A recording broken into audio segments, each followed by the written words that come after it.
భారత ఉపరాష్ట్రపతిగా గెలిచిన CP రాధాకృష్ణన్కు CM Chandrababu అభినందనలు తెలిపారు. దేశ సేవలో ఆయన విజయం సాధిస్తారని ట్వీట్ చేశారు.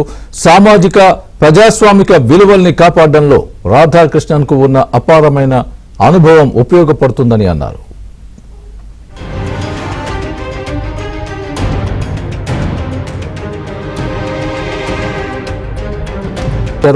సామాజిక ప్రజాస్వామిక విలువల్ని కాపాడడంలో రాధాకృష్ణన్కు ఉన్న అపారమైన అనుభవం ఉపయోగపడుతుందని అన్నారు.